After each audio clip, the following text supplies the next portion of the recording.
And welcome back, and shalom to all of you at home. And we want to welcome the Shalom Club. And we're going to be talking about Buddhism today, which is a little off, maybe, right? For some people might think it, but not for the Shalom Club, because you guys are multicultural. Exactly. We have a plaque outside the doors of Clubhouse 1.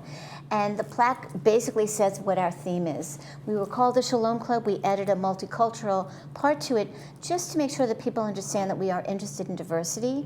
We want to welcome people. We want them to feel that we have meaningful events. And we have different speakers so that we can go and visit where they are in different areas of California. Right, and you guys have always had a great diversity in terms of your speakers, the folks you bring in, and this is no exception. This one, Reverend Ellen Crane from the Orange County Buddhist Church. Mm-hmm. Welcome to the program. Well, thank you. I'm glad to be here. And you have a big kind of presentation coming up this Sunday for the Shalom Club folks. Tell us a little bit about what you guys are going to do. Well, they've asked me to speak about Buddhism, and I'm very happy to inform the community about what Buddhism entails. I'm going to be talking about basically, it's Buddhism 101. Mm-hmm. And I'll be talking about the origins of Buddhism, how it all started, how it spread across mostly Asia, mm-hmm. and how it eventually arrived in America. Okay. Now, do people think of Buddhism as more of a philosophy, a religion? Where do you think it kind of lands with most people who are unfamiliar with Buddhism? Okay, so that's always the $64 billion question. Is it a religion, a philosophy, or a way of life? And the answer is yes. Yes, there we go. I had a feeling that was coming, right? Yes, yes. And so it's kind of a lot of teachings. I know people like to quote Buddha and those kinds of things along the way. Mm-hmm. And when did were you introduced to it as a child? Is it part of your family heritage? Yes, yes. Okay. I was raised as a Buddhist. Okay. Yes. And so what made you guys think, hey, we want to bring in somebody to speak on Buddhism? Have you guys touched on this subject before? Well, last year we had a person, we called it 101 Hinduism, and then we went to the Hindu temple. Right. And then recently, the last speaker spoke about the Baha'i faith. And we just trying to have meaningful, interesting information for people. And Buddhism has always been an interest for Paula and I. And so we were so happy to meet Reverend Ellen Crane. So we're thrilled. We're just thrilled to have her. And Reverend Crane, can you tell me a little about just the life of Buddha, a general kind of a 101, as we say, for folks who don't really know what that's all about? Well, he lived 2,500 years ago.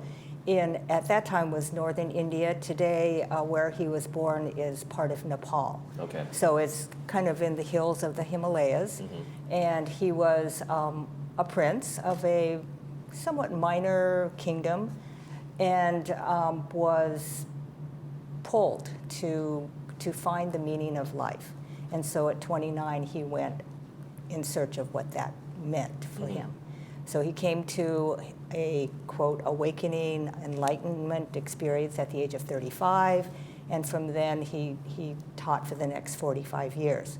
So from his teachings, it spread across India, down into Southeast Asia, Sri Lanka, all of those countries.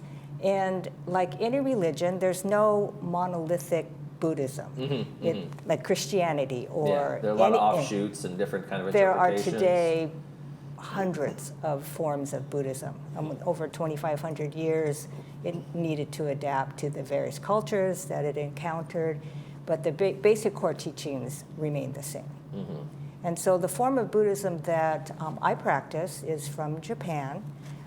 This school of Buddhism kind of came into being about 800 years ago. Mm-hmm. And today it is the most widespread form of Buddhism in Japan.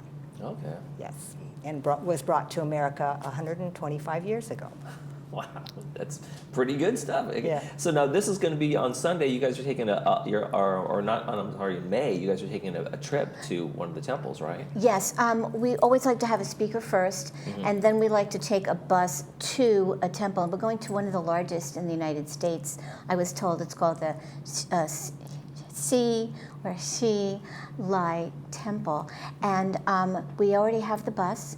And at our meeting on Sunday, we'll be discussing that.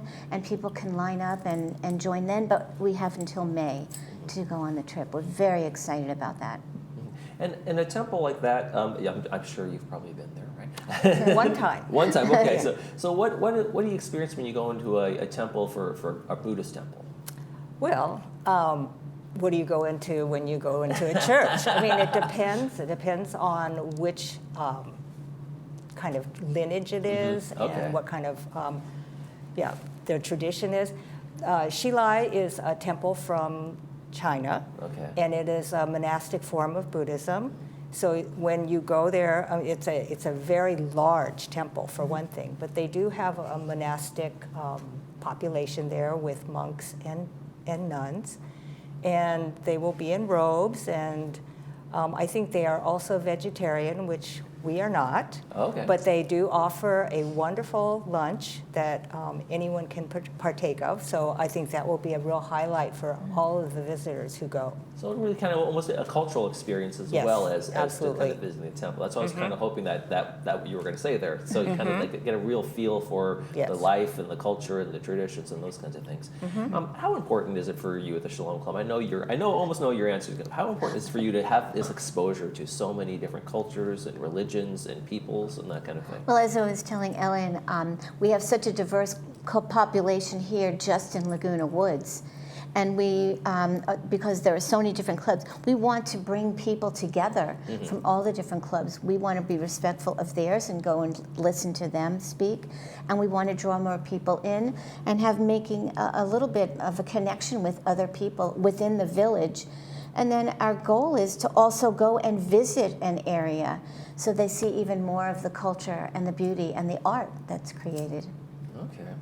And now when we're talking about Buddhism, so many religions have this what happens in the afterlife kind of thing and what you do to get to that afterlife. Is there a path like that in the world of Buddhism as well? Yes, there is, and again, it varies according to which school that you encounter. So, some of the schools do talk about this afterlife. In our tradition, the emphasis is really much more on the meaning of this life and having a completely fulfilling life in this life. So there isn't quite as much concern with what happens after. And frankly, who really knows? And the things that we are taught are suppositions in general from people who think that they know what's coming after.